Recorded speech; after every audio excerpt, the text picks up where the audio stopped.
Aku adalah perbendaharaan yang tersembunyi. Aku ingin dikenal. Untuk itu, aku ciptakan makhluk agar denganku mereka mengenalku. Dari Abu Abdurrahman Abdullah bin Mas'ud radhiyallahu an, ia berkata, Rasulullah Shallallahu Alaihi Wasallam telah bersabda kepada kami, dan beliau adalah orang yang selalu benar dan dibenarkan. Sesungguhnya setiap orang di antara kamu dikumpulkan kejadiannya di dalam rahim ibunya selama 40 hari di dalam bentuk nutfah, kemudian menjadi alaqah atau segumpal darah selama waktu itu juga 40 hari, kemudian menjadi mudghah segumpal daging selama waktu itu juga. Lalu diutuslah seorang malaikat kepadanya, lalu malaikat itu meniupkan ruh kepadanya, dan ia diperintahkan menulis 4 kalimat, menulis rezekinya, ajalnya, amalnya, dan nasib celakanya atau keberuntungannya. Maka demi Allah yang tiada Tuhan selainnya, sesungguhnya ada di antara kamu ada yang melakukan amalan penduduk surga, dan amalan itu mendekatkannya ke surga, sehingga jarak antara dia dan surga kurang daripada 1 hasta. Namun karena takdir yang telah ditetapkan atas dirinya, lalu dia melakukan amalan penduduk neraka sehingga dia masuk ke dalamnya.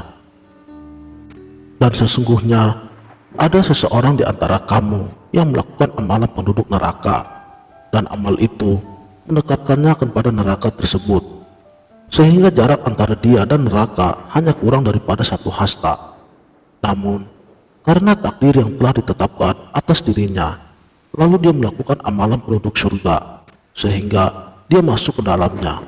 Hadis riwayat Bukhari dan Muslim. Sperma terdiri daripada wadi, asalnya dari api menjadi daging. Madi asalnya dari angin menjadi sumsum. Mani asalnya dari air menjadi tulang.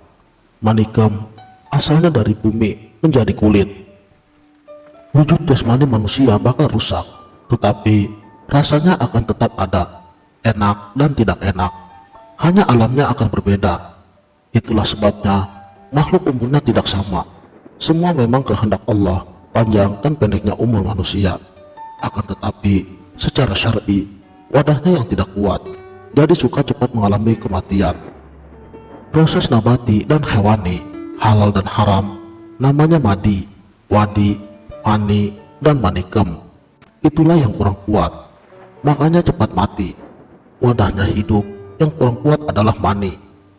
Sebab asal mani daripada gulungan darah. Jika darah ibu dan bapak di waktu tadi keluar, darah dalam keadaan tidak sehat, lagi ada penyakit, mani juga tidak akan sehat, tercampuri oleh penyakit.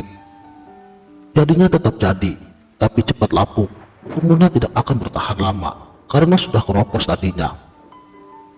Darah pula harus jalan baik, proses nabati dan hewani yang halal, agar menghasilkan keturunan yang halal. Dari asalnya sepi di kesunyian, di alam sebelum ada, ketika sudah ada di alam dunia, mengapa terjadi keributan? Sepi di zaman kun zat, kun sifat, dan kun mutlak. Sudah jelas wujud rupa terjadi keributan. Kun fayakun, salah jadi saleh, hadas jadi hadis, kotor jadi bersih, dan najis jadi suci. Itulah alam dunia. Rupa tidak bisa diganti. Itu tandanya kun mutlak, zat yang maha agung.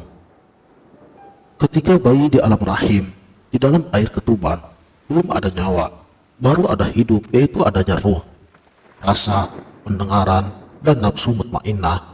Dari alam rahim, bayi pindah ke alam dunia, dan sifat fitrah ruh berubah sifat menjadi roh. Ketika kontak dengan alam dunia, itulah adanya nyawa. Nyawa adalah darah, ada di bawah kulit, di atas permukaan daging. Adanya nafas adalah adanya hidup. Adanya hidup adalah karena adanya zat dan sifat. Ruh sultaniyah, hak Allah, tempatnya di hati.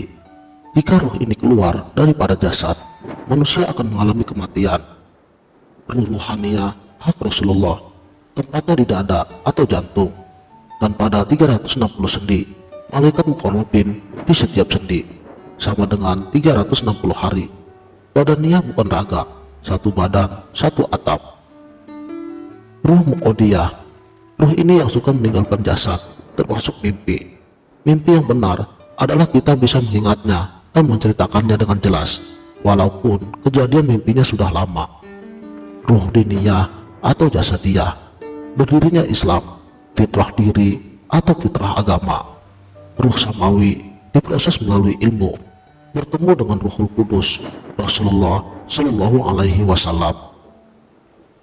Ruh sultaniyah sama dengan Injil atau penciuman. Ruh Muqaddiyah sama dengan Taurat atau pendengaran. Ruh diniyah sama dengan Al-Quran atau penglihatan. Dan ruh ruhaniyah sama dengan Zabur atau perkataan. Hakikat nyawa adalah rasa jasmani, olahan daripada api, angin, air, dan bumi. Pada waktu itu, mata terbuka, belum bisa melihat, telinga belum bisa mendengar, hidung belum bisa mencium, mulut belum bisa berkata, hanya ada suaranya saja.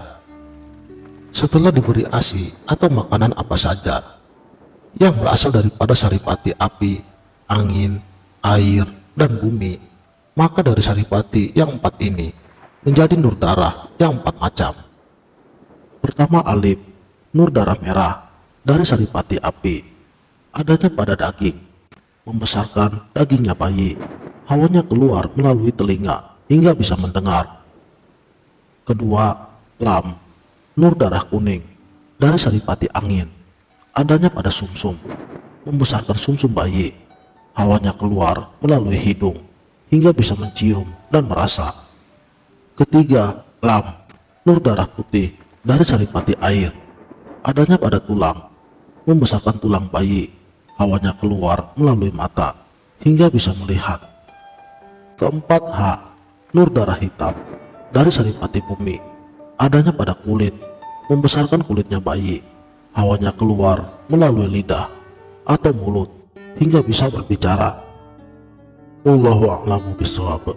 Sekianlah